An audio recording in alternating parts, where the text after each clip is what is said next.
الحمد لله الذي أرسل رسوله بالهدى ودين الحق ليظهره على الدين كله ولو كره المشركون. أشهد أن لا إله إلا الله وحده لا شريك له، وأشهد أن سيدنا محمدا عبده ورسوله.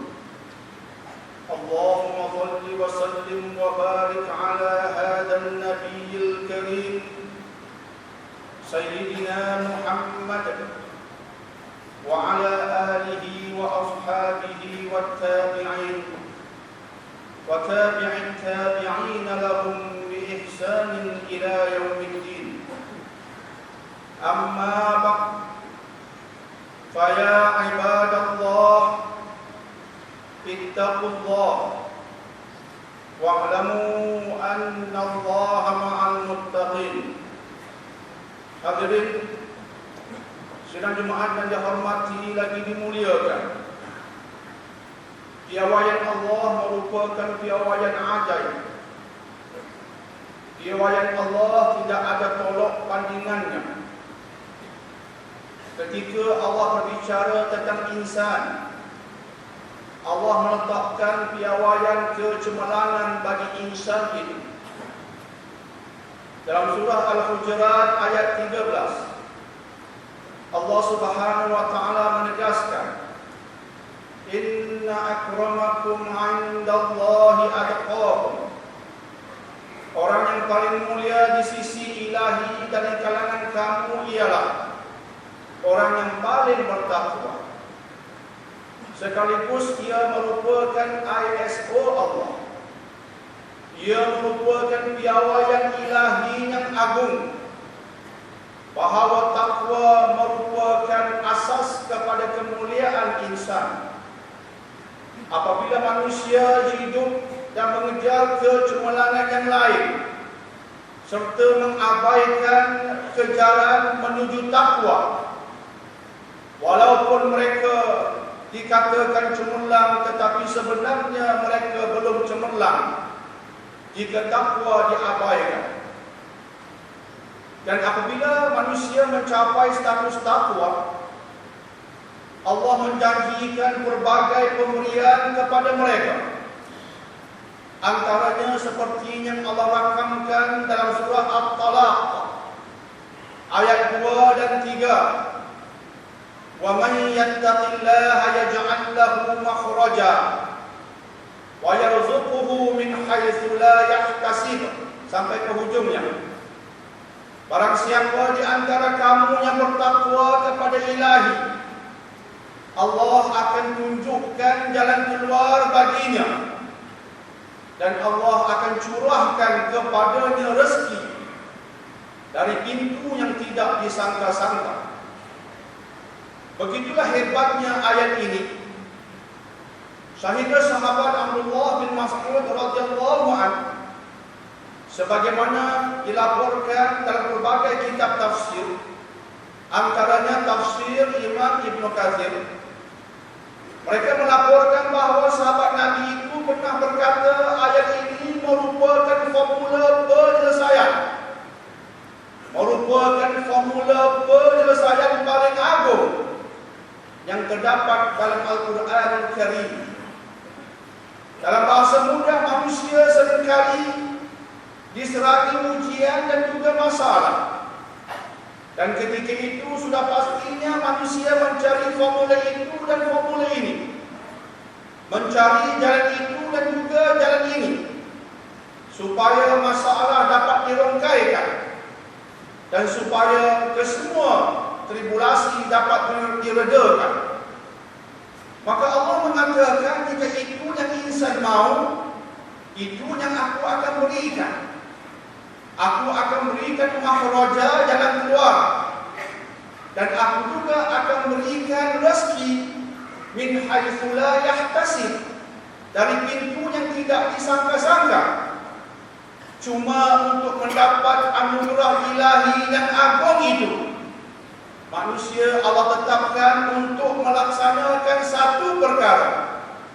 Perkara itu ialah takwa. Hanya manusia yang bertakwa saja diberikan jalan keluar yang bernama makhrajat dan diberikan rezeki dari pintu yang tidak disangka-sangka.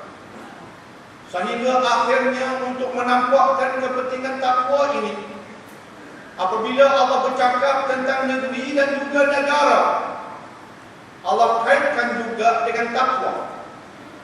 Sebagai contoh dalam surah Al-A'raf ayat 96. Surah Al-A'raf ayat 96. Allah Subhanahu wa taala berfirman, "Walau anna ahlal qura amanu wattaqaw, lafatahna 'alaihim barakatin minas samaa'i wal ard, walakin kadzdzabu fa'akhadnahum bima kanu yaksibun."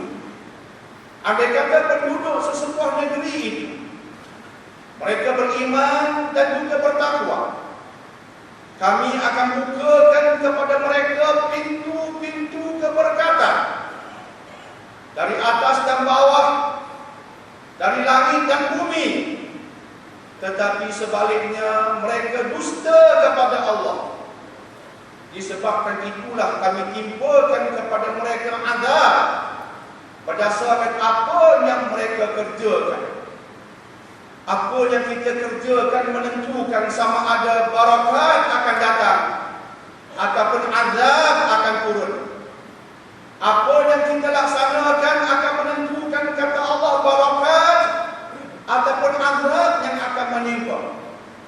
Dan Allah mengatakan jika penduduk sesebuah negeri mereka memilih untuk beriman dan bertakwa, kami buka barakat, keberkatan dari langit dan bumi.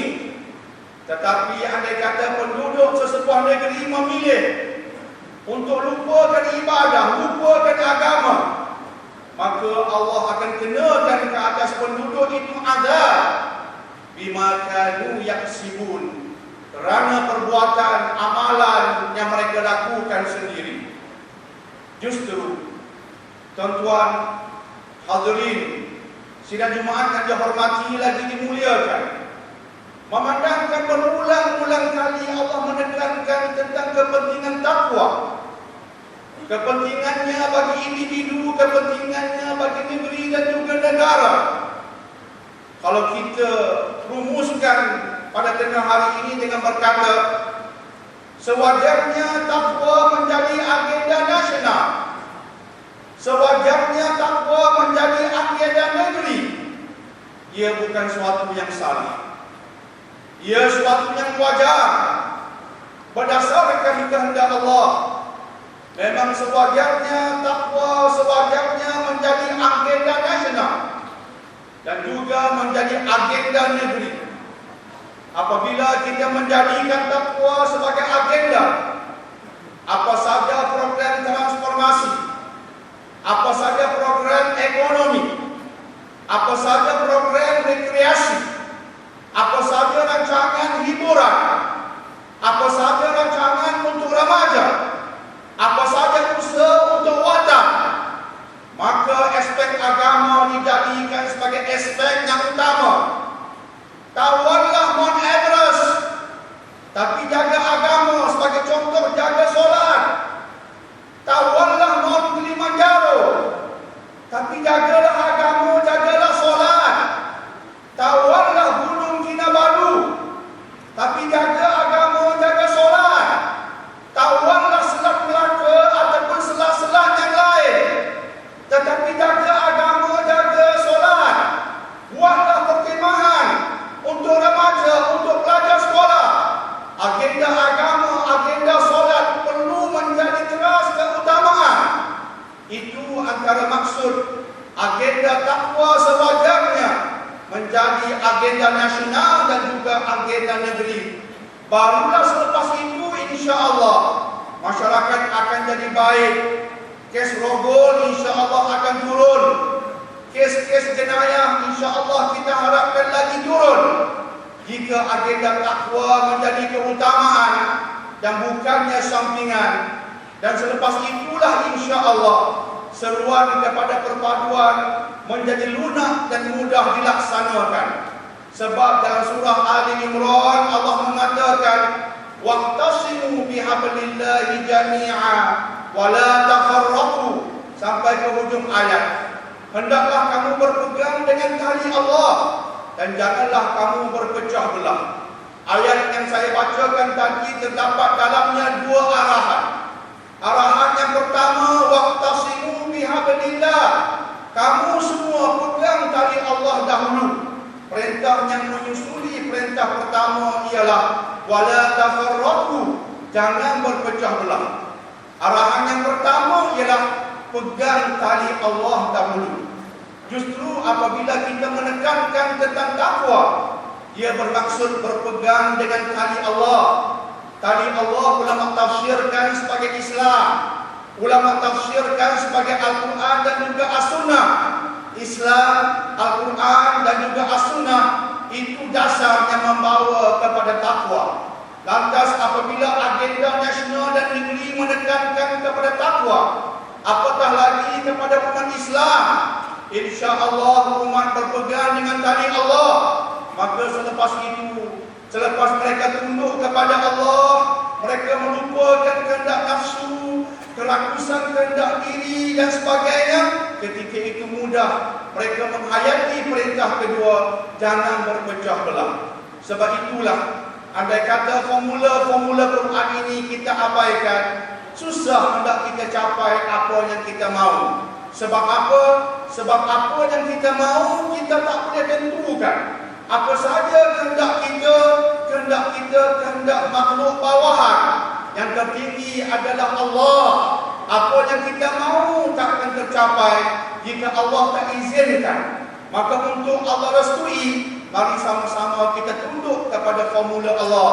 Bila sama-sama kita tunduk kepada formula Allah, insya-Allah Allah berkati usaha kita, insya-Allah. Semoga Allah berikan kekuatan kepada negara kita untuk meledakkan takwa di mana saja kita berada, insya-Allah. A'udzubillahi minasyaitonir rajim.